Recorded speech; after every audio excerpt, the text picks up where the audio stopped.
Rasakan jurus datang bulanku. Emangnya kamu udah mau beraksi lagi, Tot? Jangan banyak tanya, Ed.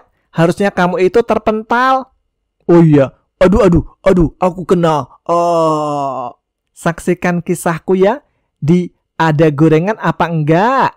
Makin ngawur kamu, Tot.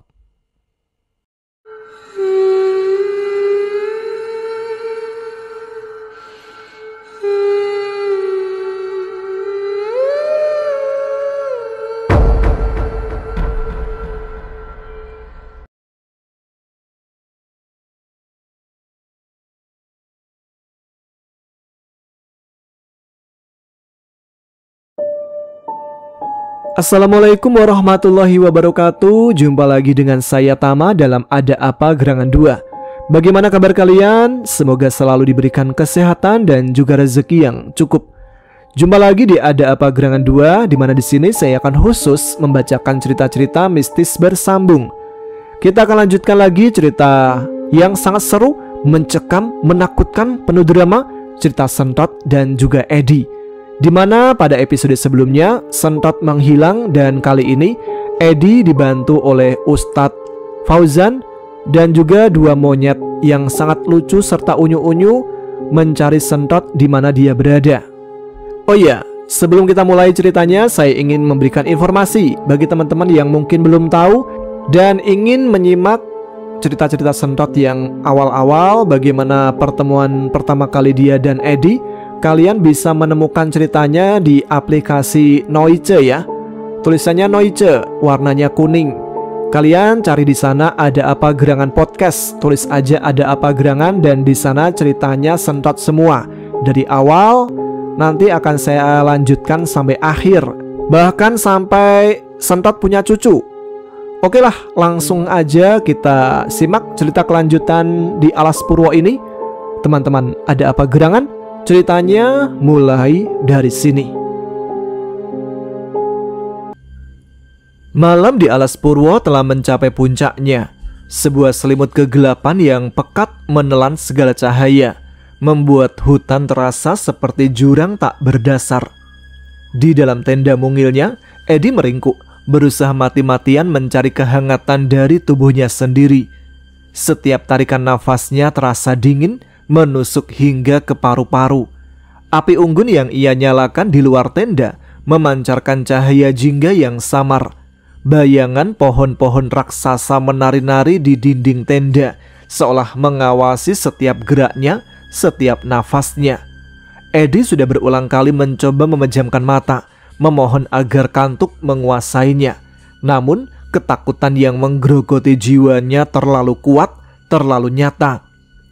Bayangan wewe irang dengan leher panjangnya yang meliuk-liuk, bau amis yang menusuk, dan suara cekikikan menyeramkan itu terus berputar-putar di benaknya, menghantui setiap sudut pikirannya.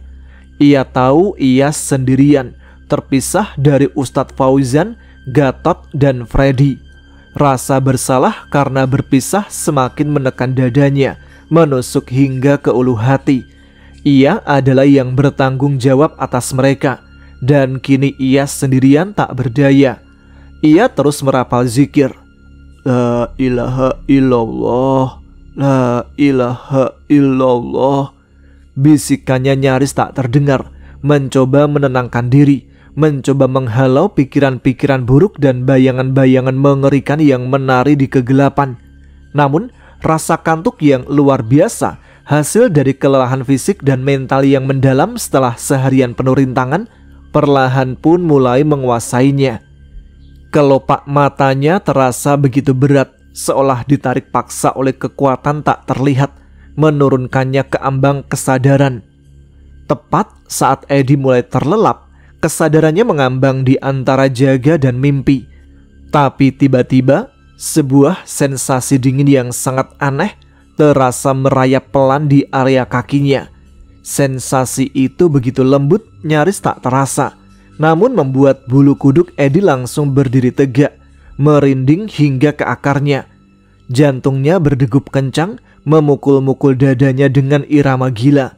Ia tak berani bergerak, nafasnya tertahan di kerongkongan, seolah sedikit saja gerakan akan memicu bahaya yang lebih besar. Sensasi merayap itu semakin tinggi, naik ke betis, lalu ke paha, mendekat ke area vitalnya. Eddie bisa merasakan sesuatu yang dingin dan lembab menyentuh kain celananya. Sebuah sentuhan yang begitu menjijikkan dan mengerikan. Instingnya menjerit bahaya. Alarm yang paling primitif dalam dirinya berdering nyaring. Dengan kekuatan yang tersisa, ia membuka matanya dengan paksa, menembus kegelapan di dalam tenda yang minim cahaya. Dan di sana, wajah mengerikan itu sudah tepat di hadapannya. Sangat dekat, begitu dekat hingga Eddie bisa merasakan hawa dingin dari nafas busuknya, aroma amis yang menusuk hidungnya. Matanya cekung dan kosong, lubang hidungnya menganga, kulitnya pucat kehijauan dan terlihat busuk. Rambut gimbalnya menjuntai tak beraturan, beberapa helainya menempel di wajahnya yang hancur. Itu adalah Wewe ireng yang tadi sore ia lihat, yang paling ganas dan paling menakutkan. Tangan kurusnya dengan kuku-kuku panjang dan tajam seperti cakar elang kini telah terulur, siap mencengkram alat vital Eddie. Aura dingin dan kelaparan terpancar kuat dari sosok itu, memenuhi tenda sempit itu. Eddie menjerit nyaring, jeritan yang berasal dari lubuk hatinya yang paling dalam, jeritan yang syarat akan ketakutan, kengerian, dan keputusasaan. Ia meronta berusaha menjauh, namun tubuhnya terasa kaku, lumpuh total karena syok yang mendalam. Wajah Wewe ireng itu menyeringai lebar, menampakkan gigi-gigi taring yang runcing, dan tawa cekikikan serak terdengar, penuh kemenangan yang keji. Ia hampir mendapatkannya, mangsanya telah di depan mata. Namun, tepat sebelum tangan kurus itu berhasil mencengkramnya, sebuah cahaya yang begitu menyilaukan dan terang benderang tiba-tiba memancar dari luar tenda. Cahaya itu begitu kuat, menembus kain tenda Eddie, memenuhi seluruh ruangan tenda dengan kilauan putih yang menyilaukan mata, mengusir setiap bayangan. Begitu cahaya itu mengenai Wewe ireng, sosok itu menjerit melengking kesakitan, sebuah jeritan yang memekakkan telinga, penuh penderitaan yang luar biasa, seolah tubuhnya terbakar api neraka. Wajahnya yang mengerikan tampak kesakitan yang tak tertahankan. Ia langsung melesat mundur dengan kecepatan yang luar biasa, menembus dinding tenda seolah tak ada halangan, lalu menghilang ke dalam kegelapan malam, pergi meninggalkan Eddie sendirian. Bau hangus dan amis yang pekat memenuhi tenda itu. Eddie terbaring, tubuhnya masih gemetar hebat, nafasnya terengah-engah, matanya memejam. Ia masih bisa merasakan sentuhan dingin tangan Wewe ireng itu, trauma yang akan membekas dalam ingatannya. Tiba-tiba pintu tenda sedikit tersingkap. Eddie mengerang, takut jika Wewe ireng itu kembali untuk menyelesaikan tugasnya. Namun sebuah suara familiar terdengar, suara yang sangat ia rindukan, suara yang bagai oase di tengah padang gurun kengerian. "Hello my friend." Eddie membuka matanya perlahan. Di ambang pintu tenda berdiri Freddy dengan kacamata hitamnya yang bertengger di hidung, menyeringai jenaka. Itu adalah Freddy. "Freddy!" Eddie menjerit lega. Jeritan itu berubah menjadi isakan yang tak terbendung. Ia langsung bangkit dengan sisa tenaga yang ada, menerjang keluar tenda dan memeluk Freddy erat-erat. Air matanya tak terbendung, mengalir deras membasahi bulu hitam Freddy. Ia menangis melepaskan semua ketakutan, keputusasaan, dan penderitaan yang telah menumpuk di dadanya sepanjang malam ini. Freddy membiarkan Eddie memeluknya, menepuk-nepuk punggungnya pelan dengan tangan mungilnya, seolah seorang kakak menenangkan adiknya. Udah Ed." Freddy menenangkan, suaranya lembut. "Kau aman sekarang, I'm coming." Setelah Eddie melepaskan pelukannya, ia mengusap air matanya dengan punggung tangan, merasa sedikit malu karena telah menangis di depan monyet. Freddy melompat ke pundaknya, lalu menunjuk ke arah api unggun yang memudar. Di sana Ustadz Fauzan sudah duduk dengan tenang. Gatot meringkuk di sampingnya, masih setengah mengantuk. "Ustadz Ojan, God!" Eddie berseru, langkahnya dipercepat. Rasa lega membanjiri seluruh tubuhnya, membuatnya nyaris terbang. "Kau menangis, Ed?" Gatot berseru, melompat kegirangan menghampiri mereka. Ia melihat wajah Eddie yang masih basah dengan air mata. "Malu dong, sudah buluan kok masih menangis. Nanti diejekin sama sentot men kalau tahu."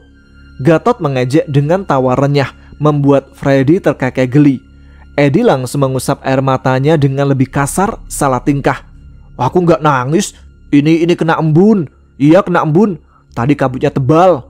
Ia berusaha membela diri meskipun tahu itu sia-sia. Ustadz Fauzan tersenyum maklum, menyambut mereka dengan tatapan hangat. "Alhamdulillah kau selamat. Duduklah, kita minum kopi dulu. Freddy, tolong nyalakan lagi apinya." Freddy segera melompat ke samping Ustadz Fauzan. Ustadz Fauzan sudah menyiapkan sebuah bejana kecil di atas api unggun dengan bubuk kopi dan air. Dengan sedikit bantuan dari Freddy yang meniup-niup arang, api unggun kembali berkobar, memancarkan kehangatan yang melegakan dan cahaya jingga yang menari-nari. Aroma kopi yang pekat segera menyebar, memecah dinginnya malam dan bau amis yang masih samar. Eddie duduk di samping Ustadz Fauzan, sementara Gatot dan Freddy duduk di dekat api. Mata mereka memantulkan cahaya api. "Bagaimana kalian bisa menemukanku, Fred?" tanya Eddie, hatinya masih dipenuhi rasa syukur dan keheranan. "Aku kira aku udah tersesat dan sendirian selamanya." "Instingku, Ed." Freddy menunjuk pantatnya. Salah." Freddy menunjuk hidungnya.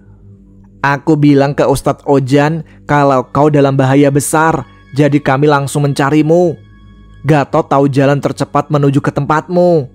"Alhamdulillah." Ustadz Fauzan bergumam, menyeruput kopinya perlahan. "Untung insting Freddy jeli, jadi kami bisa cepat menemukanmu. Kalau tidak, entah apa yang akan terjadi padamu menghadapi Wewe Ireng sendirian." Eddie bergidik mengingat wajah Wewe Ireng yang sangat dekat tadi. Ia merasakan kopi hangat mengalir di tenggorokannya, menghapus sedikit sisi trauma. Dia sangat mengerikan, Ustadz. Lehernya panjang dan tangannya. Dia mau ambil ini." Eddie tak mampu melanjutkan kalimatnya. Suaranya tercekat. "Aku tahu, Ed." Ustadz Fauzan mengangguk, sorot matanya tajam. Freddy sudah menjelaskan siapa Wewe Ireng itu. Mereka adalah entitas yang sangat berbahaya, haus akan energi vital manusia. Tapi mereka tidak mudah dilawan secara fisik. Mereka bisa kembali berulang kali walau sudah dihalau. Mereka akan terus mengganggu sampai mangsanya kehabisan tenaga. "Ustadz Ojan, kau juga dikejar Wewe Ireng?" tanya Eddie penasaran. Ustadz Fauzan menyeruput kopinya perlahan, matanya menerawang ke dalam api unggun. Wajahnya terlihat lelah, namun sorot matanya tetap memancarkan ketenangan dan keteguhan. Ia mengangguk. "Iya, Ed, begitu kita terpisah, aku terus berlari tanpa henti, menjauh dari tawa melengking yang memekakkan telinga. Gatot bersamaku membantuku menemukan jalan tercepat dan memperingatkan setiap kali bahaya mendekat. Aku tahu mereka mengejar. Aku bisa merasakan kehadiran mereka yang begitu banyak. Jumlah mereka sangat besar, seperti kawanan burung gagak hitam yang ganas menutupi langit. Hutan itu sangat gelap, kabut tebal menutupi segalanya, membuat pohon-pohon raksasa itu terlihat seperti hantu. Aku hanya mengandalkan senterku dan indraku yang diasah. Aku berlari menembus semak belukar yang berduri, melompati akar-akar pohon yang menonjol seperti ular. Tubuhku terasa perih, nafasku terengah-engah, tapi mereka sangat cepat dan bisa melayang di antara pepohonan tanpa suara. Aku bahkan bisa mendengar tawa cekikikan mereka di sekelilingku, suara yang seolah mengejek dan menguras semangatku, seolah-olah mereka bermain-main denganku. Aku terus berlari menembus rimbunya pohon, melewati jurang-jurang kecil yang samar, dan menghindari tanaman-tanaman beracun yang ditunjukkan oleh Gatot. Namun, tidak lama kemudian, aku terkepung. Tawa mereka semakin keras, dan bau amis yang memuakkan semakin kuat. Aku tahu aku gak bisa lari. Tenagaku mulai terkuras dan aku harus menghadapinya. Aku akhirnya berhenti di sebuah tanah lapang kecil yang sedikit terbuka. Aku berbalik, siap menghadapi mereka. Sekitar 10 hingga 12 Wewe Ireng melayang di sekelilingku, membentuk lingkaran yang mencekik. Wajah mereka busuk, rambutnya gimbal, lehernya meliuk-liuk aneh dan sangat panjang, dan mata mereka memancarkan kelaparan yang buas. Mereka terus tertawa. Tawanya itu membuat jantung bergetar dan saraf tegang. Mereka melesat menyerang secara bersamaan seperti kawanan serigala lapar. Aku melafalkan ayat-ayat perlindungan dengan suara yang kuat. Dengan ilmu silatku yang telah lama ku gembleng, aku menghindari serangan mereka. Mereka sangat lincah, menyerang dari segala arah, dari atas, bawah, dan samping. Cakar-cakar tajam mereka mencoba merobek pakaianku, mencoba merobek kulitku. Tapi setiap kali mereka mendekat, aku memancarkan energi pertahanan dari tubuhku. Sebuah aura putih keemasan yang tak terlihat membuat mereka terpental, menjerit kesakitan karena terhantam energi. Terus Ustadz, capek Ed, minum dulu. Oh alah, sampai mana tadi? Sampai wewe itu terpental Ustadz. Iya, satu wewe ireng mencoba menerkam dari atas. Kepalanya itu ngeri, meliuk turun dengan lehernya yang panjang. Dengan cepat, aku melafalkan doa pembakar dan mengacungkan tanganku. Sebuah semburan api gaib berwarna kebiruan melesat dari telapak tanganku, menghantam tubuh wewe ireng itu. Makhluk itu menjerit melengking kesakitan. Suara jeritan yang memekakkan telinga, penuh penderitaan, seolah tubuhnya terbakar hidup-hidup. Tubuhnya mengepulkan asap hitam, lalu jatuh ke tanah. Namun, mereka tidak mati. Tubuhnya menghilang jadi asap, lalu perlahan dengan tawa mengejek, kembali terbentuk di tempat lain dan kembali menyerang. Mereka emang gitu Ustadz Ojan. Freddy menyela, matanya serius. Mereka adalah entitas astral yang terikat pada kutukan. Mereka tak bisa dimusnahkan dengan mudah, hanya bisa dihalau atau dikurung. Jumlah mereka bisa semakin banyak kalau kita tidak hati-hati.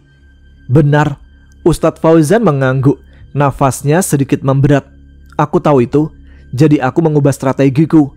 Aku tidak mencoba menghancurkan mereka secara permanen, melainkan menguras energi mereka dan melemparkan mereka sejauh mungkin, atau melumpuhkan mereka untuk sementara. Aku bergerak lebih agresif menggunakan seluruh ilmu dan energiku.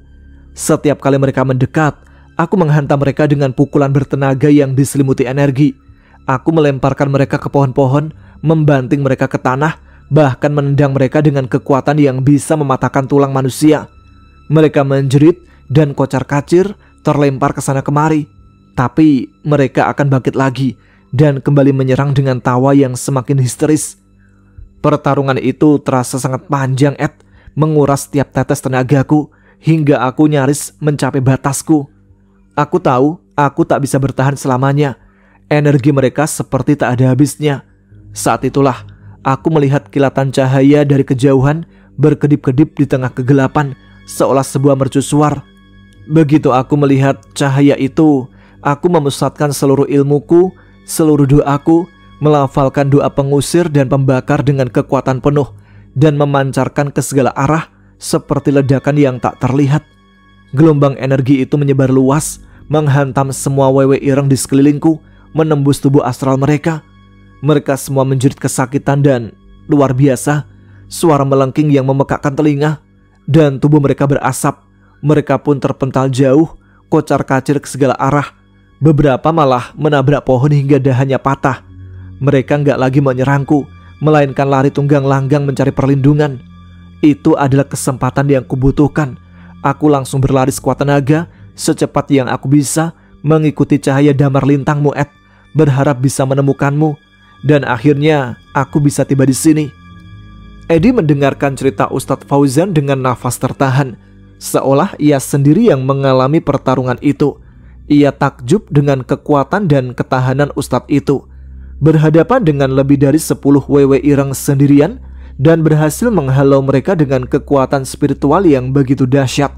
Itu adalah hal yang sangat heroik, melebihi cerita-cerita pahlawan super manapun. Alhamdulillah, Ustadz Fauzan mengakhiri ceritanya. Ia memejamkan mata sejenak, memulihkan energi. Wajahnya tampak lelah namun penuh ketenangan. Kita dilindungi oleh Allah Ed, dan damar lintang ini memang memiliki kekuatan penuntun yang luar biasa. Gatot mengangguk-angguk, matanya berbinar. Betul, damar lintang itu hebat, makanya aku tidak mau dia hilang. Dia selalu tahu di mana ada cahaya. Freddy tersenyum bangga, membetulkan letak kacamatanya. Aku udah bilang, Ed, instingku jarang meleset. Kalau aku bilang bahaya datang, berarti bahaya datang. Dan kalau aku bilang Ustadz Ojan ini hebat, berarti dia memang hebat. Malam itu di bawah bintang-bintang yang bertaburan di langit alas purwo yang kelam, mereka berempat duduk di sekitar api unggun. Rasa dingin sedikit terhalau oleh kehangatan api dan kopi hangat yang mengepul. Aroma kopinya menenangkan. Meskipun baru saja lolos dari maut dan sentot masih hilang, ada rasa persatuan yang kuat di antara mereka. Ikatan yang ditempa oleh bahaya dan kepercayaan. Mereka adalah sebuah tim yang tak terduga. Seorang pemuda biasa yang mendadak memiliki kekuatan, seorang ustadz dengan ilmu spiritual yang tinggi, dan dua monyet yang cerdas dan kocak yang memiliki pengetahuan mendalam tentang alas purwo dan segala misterinya. Sekarang, apa yang akan kita lakukan, Ustadz? Tanya Edi menatap api unggun. Pikirannya kembali pada misi utama. Kita akan beristirahat di sini malam ini. Ustadz Fauzan menunjuk ke tenda Edi. Kalian berdua tidur di tenda. Kita butuh tenaga penuh untuk hari esok. Aku dan Freddy tidur di atas pohon saja. Gatot menyela, melompat ke dahan yang lebih tinggi. Lebih aman dan bisa melihat kalau ada wewe ireng nakal datang lagi. Nanti kalau mereka coba-coba lagi, aku akan langsung teriak. Freddy mengangguk setuju. Betul, Ed, kami lebih nyaman di atas pohon. Kalian berdua tidurlah di tenda. Istirahat yang cukup. Besok pagi kita akan melanjutkan pencarian sentot dan kita akan menemukannya. Edi mengangguk. Ia tahu malam ini akan tetap panjang. Tapi dengan keberadaan Ustadz Fauzan, Freddy dan Gatot di sisinya, ia merasa tidak lagi sendirian. Di dalam tenda, ia bisa tidur lebih tenang. Damar lintang di sisinya memancarkan cahaya redup yang hangat. Sementara di atas pohon, Gatot dan Freddy berjaga, menatap alas purwo yang misterius, siap menghadapi apapun yang datang. Dinginnya alas purwo di penghujung malam terasa begitu menusuk, menembus lapisan pakaian Edi hingga ke tulang, seolah hutan itu sendiri mencoba mengusir setiap makhluk fana. Namun, rasa dingin itu perlahan mulai tergeser oleh kehangatan yang samar, seiring dengan fajar yang perlahan menyingsing di ufuk timur. Edi yang tadi malam diliputi teror dan kesendirian, merasa sedikit lega melihat langit mulai merona jingga keemasan, menghadirkan janji akan hari baru. Cahaya api unggun yang tadinya satu-satunya penerang, kini terasa kalah oleh cahaya alami yang mulai merangkak masuk, menembus celah-celah kanopi. Di luar tenda, Ustadz Fauzan sudah terbangun. Ia tengah khusyuk dalam sholat subuh. Tubuhnya tegak menghadap kiblat. Di atas selembar kain yang dijadikan sajadah. Setiap gerakan sholatnya begitu tenang, nafasnya teratur, seolah tidak ada ancaman yang baru saja mereka alami semalam. Seolah badai mengerikan itu tak pernah terjadi. Aura ketenangan yang terpancar dari Ustadz Fauzan begitu kuat. Sebuah benteng spiritual yang menenangkan hati Edi yang masih diliputi sisa-sisa ketakutan. Setelah Ustadz Fauzan menyelesaikan sholat dan melafalkan doa-doa paginya, ia perlahan bangkit. Edi yang sudah terjaga sepenuhnya memutuskan untuk membersihkan diri. Ia melangkah menuju sungai kecil, aliran air terjun yang mengalir jernih di dekat tenda. Airnya terasa dingin membekukan, menusuk kulit, namun sensasinya menyegarkan, membersihkan sisa-sisa kengerian malam. Ketika Edi berwudu, membasuh wajah dan tangannya, di tengah remangnya cahaya fajar yang masih samar, pandangannya tanpa sengaja tertuju pada sebuah objek di kejauhan. Di sebuah batu besar dekat air terjun, sekitar 20 meter dari tempatnya mengambil air, ia melihat sesuatu atau seseorang. Ia sedang bersila diam. Sosok itu tampak kurus, tak bergerak sedikit pun, menyatu dengan bebatuan dan bayangan fajar, nyaris tak terlihat.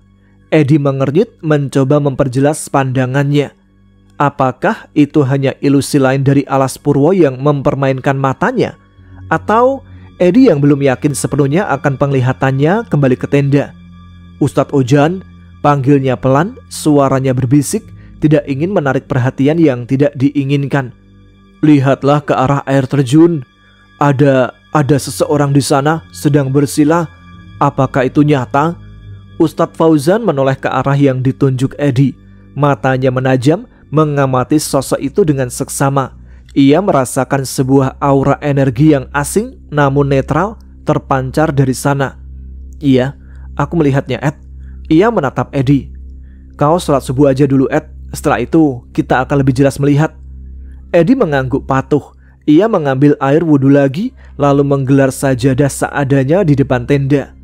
Di tengah dinginnya fajar dan misteri yang baru saja ia lihat, Edi mencoba khusyuk dalam sholatnya. Ia memohon perlindungan bagi dirinya, Ustadz Fauzan, Gatot, Freddy, dan terutama untuk Sentot yang keberadaannya masih menjadi tanda tanya besar. Ia berdoa agar semua bahaya menjauh dari mereka.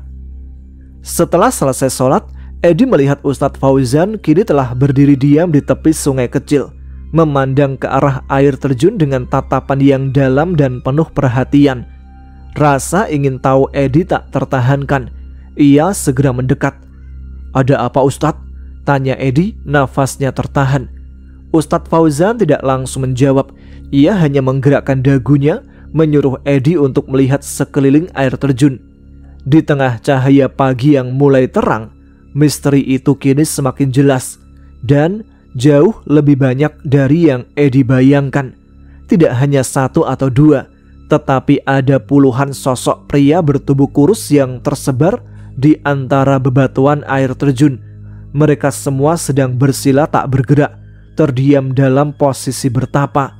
Beberapa di antaranya bahkan terlihat nyaris telanjang, hanya mengenakan kain yang melilit pinggang menyatu dengan alam, seolah-olah mereka adalah bagian tak terpisahkan dari bebatuan yang ditumbuhi lumut itu. "Mereka semua pertapa?" Edi bertanya, terkejut melihat pemandangan itu. Ia belum pernah melihat begitu banyak pertapa berkumpul di satu tempat seperti ini, apalagi di tengah alas purwa yang terkenal angker. Ustadz Fauzan mengangguk pelan. "Kemungkinan besar seperti itu, Ed. Alas purwa memang dikenal sebagai tempat sakral bagi para pertapa dari berbagai kepercayaan, terutama yang menganut ajaran leluhur dan mencari pencerahan spiritual. Mereka datang ke sini untuk mencari kesaktian, ketenangan batin, atau petunjuk spiritual. Di tempat-tempat seperti ini, energi alam dan energi gaib sangat kuat, sangat ideal untuk ritual pertapaan dan meditasi mendalam." Edi menatap para pertapa itu dengan takjub. Ini adalah sisi lain alas purwa yang belum ia lihat. Bukan hanya kengerian dan entitas jahat, tapi juga spiritualitas yang mendalam dan sebuah dimensi suci yang tersembunyi. Mereka berdua memutuskan untuk tidak ikut campur. Ustadz Fauzan tahu mengganggu pertapaan adalah pantangan besar dan bisa mendatangkan bahaya. Mereka pun kembali ke depan tenda. "Gatot dan Freddy belum kembali ya, Ustadz?" Edi bertanya, melihat sekeliling. Tenda mungil mereka terasa hampa tanpa celotehan dua monyet itu. "Sepertinya belum," Ustadz Fauzan menjawab, pandangannya menyapu cakrawala. "Mungkin mereka sedang mencari sarapan yang istimewa lagi buat kita." Ustadz Fauzan tersenyum tipis, teringat bagaimana Freddy membawa pizza dan burger di tengah hutan. "Sebaiknya kita seduh air hangat dulu, setidaknya bisa menghangatkan tubuh." Mereka pun duduk di depan tenda, di samping api unggun yang nyala apinya kini mengecil, hanya menyisakan bara-bara yang memancarkan kehangatan redup. Ustadz Fauzan mengeluarkan teko kecil dan beberapa sisa teh celup dari tasnya. Aroma teh hangat segera menyebar, memberikan sedikit kenyamanan di tengah dinginnya pagi yang masih menyelimuti. Mereka berbincang ringan, mencoba mengalihkan pikiran dari kengerian semalam dan keberadaan Sentot. Sesekali, Edi membayangkan sarapan nasi uduk hangat di desa, sesuatu yang terasa begitu jauh dan mustahil di alas purwo yang liar ini. "Andai saja ada nasi uduk di sini, Ustadz," gumam Edi memandangi asap tipis yang mengepul dari cangkir tehnya. "Pasti nikmat sekali." Ustadz Fauzan terkekeh. "Nanti kalau Sentot udah ketemu, kita balik ke desa. Aku akan belikan kau nasi uduk paling enak di Karangtelu, Ed." dengan telur balado dan juga kerupuk. Nikmat pokoknya. Ketika mereka sedang berbincang santai, seolah-olah berada di dunia yang damai, tiba-tiba pandangan Edi teralihkan pada sosok-sosok pertapa yang tadi dilihatnya di sekitar air terjun. Sesuatu yang aneh terjadi. Para pria kurus itu yang tadinya bersila diam tak bergerak, kini bangkit dari posisi duduk mereka. Mereka bergerak perlahan, serempak, seperti terkoordinasi oleh sebuah sinyal yang tak terlihat, sebuah energi yang menyatukan gerak mereka. Ustadz Fauzan pun ikut menoleh, matanya menajam, memancarkan kewaspadaan yang tinggi. Ia merasakan perubahan energi yang signifikan di sekitar mereka, sebuah energi yang mulai aktif. Para pertapa itu satu persatu mulai berjalan menuju satu titik kumpul di atas tebing di sisi air terjun. Sebuah dataran kecil yang menjorok keluar menghadap langsung ke arah matahari terbit. Mereka berbaris rapi dengan langkah yang sama, bergerak dalam keheningan total, seolah mereka adalah satu kesatuan yang bergerak dalam sebuah ritual. Kemudian di atas tebing itu mereka berbaris berdiri menghadap ke arah timur, tepat ke arah matahari terbit yang kini mulai menampakkan sinarnya lebih jelas, mewarnai langit dengan cahaya keemasan yang agung. Lalu mereka mulai melakukan gerakan-gerakan aneh yang hampir mirip dengan gerakan sholat, namun tanpa sujud. Mereka mengangkat tangan, menunduk dan membungkuk, semuanya dalam sinkronisasi yang sempurna. Setiap gerakan terlihat penuh makna, penuh ritual, seolah mereka sedang menyerap energi dari alam semesta. Sambil melakukan gerakan itu, samar-samar terdengar lafalan mantra-mantra yang tidak Edi kenali. Suara-suara itu terdengar seperti bisikan serempak, kuno, dan penuh kekuatan yang berasal dari masa lalu yang jauh. Bisikan itu terasa seperti melayang di udara, membawa pesan-pesan yang tak bisa dipahami Edi. Edi merasakan dirinya tertarik, seperti ditarik oleh energi tak terlihat dari ritual itu. Rasa penasaran yang kuat menguasainya, dan ia melangkah maju, tanpa sadar mendekati tebing untuk melihat lebih jelas, untuk merasakan lebih dalam. Ustadz Fauzan yang menyadari Edi seperti terhipnotis oleh daya pikat ritual itu, tidak melarangnya. Ia hanya mengikuti di belakang Edi, langkahnya hati-hati, matanya awas mengawasi setiap gerakan para pertapa, siap untuk melindungi jika ada bahaya atau jika ritual itu berubah menjadi ancaman. Ustadz Fauzan tahu, ritual spiritual semacam ini bisa sangat kuat, bahkan berbahaya jika orang luar terlalu dekat tanpa izin. Mereka berdua berdiri mematung, menyaksikan ritual fajar yang aneh dan agung itu. Mantra-mantra terus dilafalkan, gerakan-gerakan aneh terus dilakukan, seolah mereka sedang berkomunikasi dengan sesuatu yang lebih besar dari diri mereka, dengan entitas yang mendiami alas purwo. Ritual itu berlangsung cukup lama, di bawah tatapan matahari yang perlahan naik, mewarnai langit dengan cahaya keemasan yang semakin terang, menerangi setiap sudut tebing. Akhirnya ritual itu selesai. Para pria pertapa itu dengan serempak menghentikan gerakan mereka. Mereka tetap berdiri diam sejenak, membiarkan energi ritual meresap. Lalu, secara bersamaan, mereka berbalik. Tidak ada yang saling bicara, tidak ada yang saling berinteraksi, seolah mereka adalah robot yang bergerak sesuai program. Mereka pergi masing-masing, berjalan kembali masuk ke dalam hutan, menghilang ke berbagai arah, seolah-olah mereka tak pernah ada di sana. Mereka lenyap begitu saja, menyatu kembali dengan alas purwo, meninggalkan Edi dan Ustadz Fauzan dalam keheningan yang membingungkan. Namun, hanya ada satu pertapa yang tersisa. Dia adalah pria yang paling kurus di antara mereka. Wajahnya dipenuhi kerutan dalam, matanya tajam namun memancarkan kearifan yang mendalam, seolah ia telah melihat banyak hal selama hidupnya. Ia menatap lurus ke arah Edi dan Ustadz Fauzan. Matanya memancarkan kesadaran penuh, seolah-olah ia tahu persis keberadaan mereka sejak awal, bahkan setiap langkah kaki yang mereka jejakkan di hutan ini. Lalu ia mulai berjalan perlahan mendekati Edi dan Ustadz Fauzan. Langkahnya pelan dan tenang, nyaris tanpa suara, seperti bayangan yang melayang. Edi dan Ustadz Fauzan tak bergerak, tetap berdiri mematung, mengamati setiap gerak-gerik pertapa itu. Aura pertapa itu terasa begitu kuat, begitu damai, sebuah ketenangan yang menenangkan jiwa, namun juga menyimpan kekuatan yang tak terduga, kekuatan yang mungkin bisa menghancurkan. Pertapa itu berhenti beberapa langkah di depan Edi. Matanya menatap Edi dalam-dalam, seolah membaca isi jiwa pemuda itu, menembus setiap lapisan pikirannya. Ia tak menyebutkan namanya, hanya mengamati dengan cermat, seolah sedang menilai sesuatu. "Anak muda." Suara pertapa itu serak, namun penuh wibawa, seperti suara yang berasal dari kedalaman bumi yang paling purba. Setiap katanya terasa seperti gema. Kemudian ia melirik Ustadz Fauzan dengan pandangan hormat, seperti mengakui kekuatannya. "Alas Purwo ini tempat yang sangat sulit. Lebih sulit dari yang kalian bayangkan." Ustadz Fauzan mengernyit, merasakan peringatan serius dalam nada suara pertapa itu. "Ada apa, Rama Pertapa?" Ustadz Fauzan bertanya, nadanya sopan dan menghormati, tidak ingin menyinggungnya. Pertapa itu menghela nafas panjang, sebuah beban berat terasa terpancar dari dirinya. Tatapannya menerawang jauh ke dalam alas Purwo yang membentang luas di depan mereka. "Alas Purwo saat ini sedang bergejolak.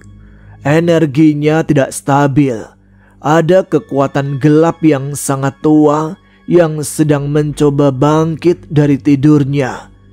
Dan semua ini bertepatan dengan bulan Margasirsa di tahun keramat ini."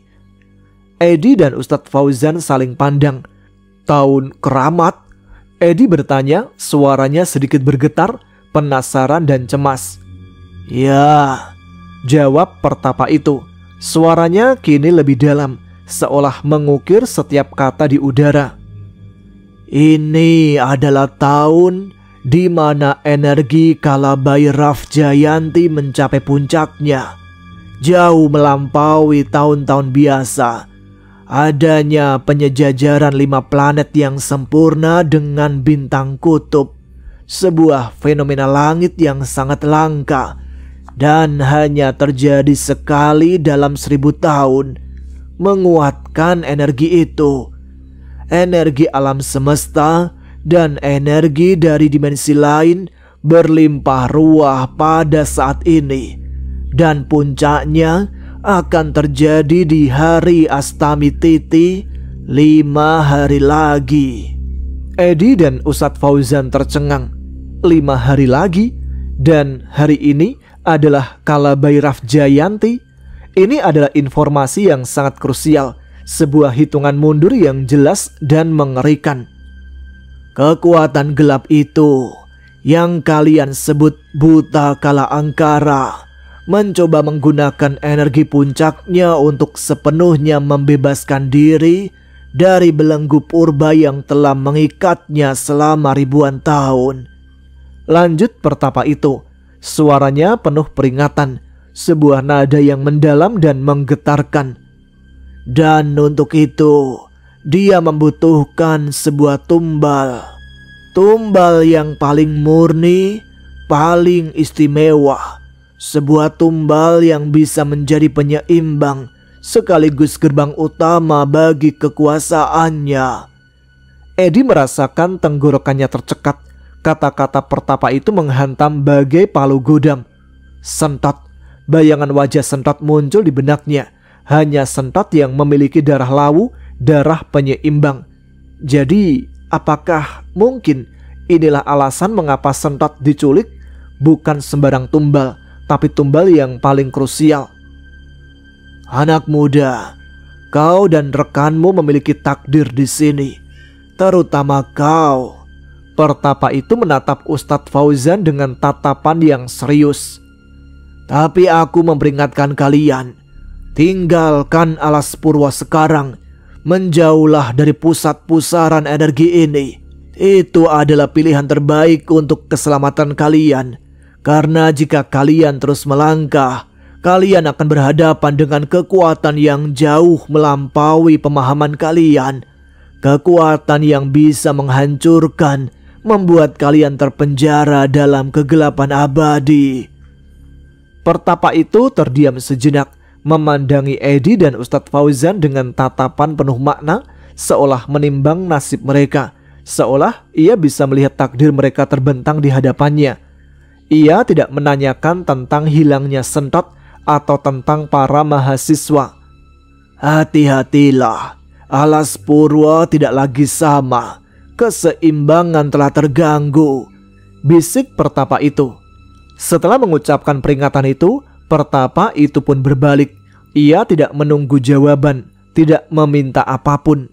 Langkahnya sangat tenang, seolah kakinya tak menyentuh tanah, seperti bayangan yang menyatu dengan pagi yang baru menyingsing.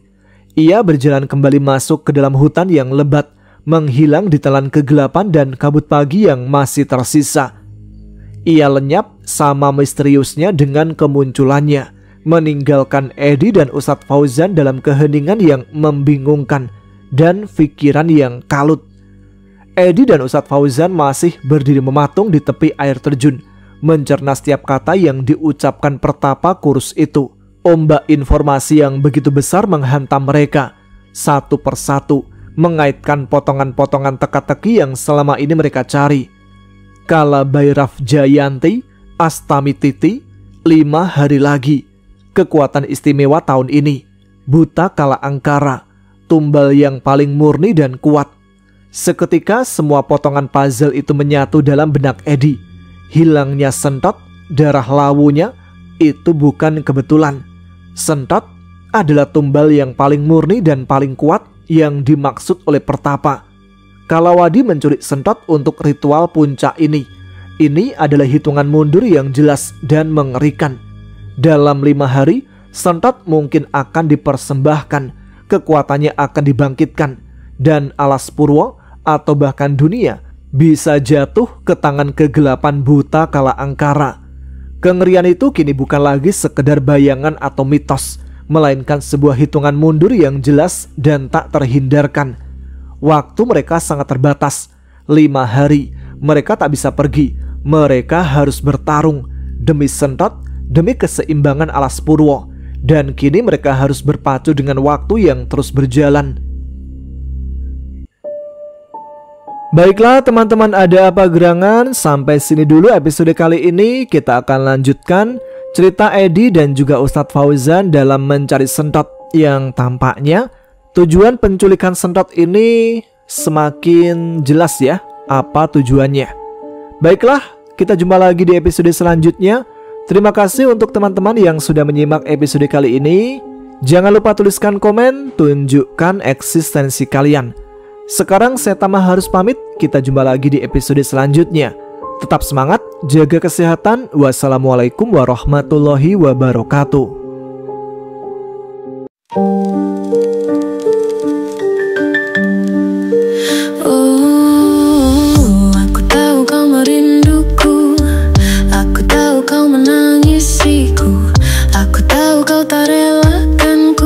Sama namun hanya membisu. Dari atas sini ku masih bisa memandangmu, meski dengan air mata darah penuhi gaunku.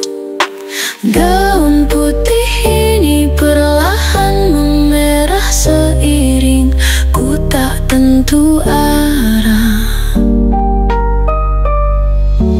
Gaun putih ini perlahan seiring kau dan aku jauh. Di jalan ini, di antara ilalang tinggi, kau pernah membawa diri ini. Di jalan ini pula tubuhku mereba berdarah mati dan mereka lari.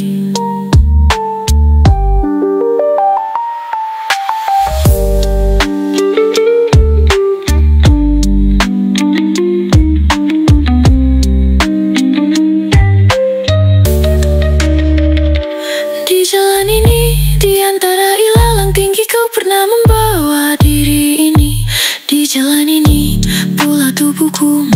mereba berdarah mati dan mereka lari. Di jalan ini, di antara ilalang tinggi kau pernah membawa diri ini. Di jalan ini pula tubuhku merebah berdarah mati dan mereka lari. Di jalan ini, di antara ilalang tinggi kau pernah membawa diri ini. Di jalan ini pula tubuhku merebah berdarah mati dan mereka lari.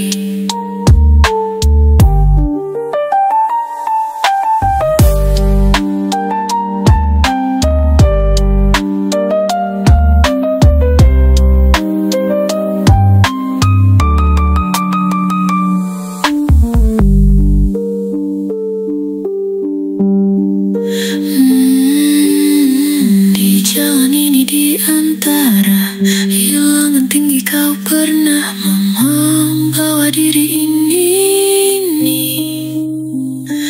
Di jalan ini pula tubuhku merebah berdarah mati dan mereka lari.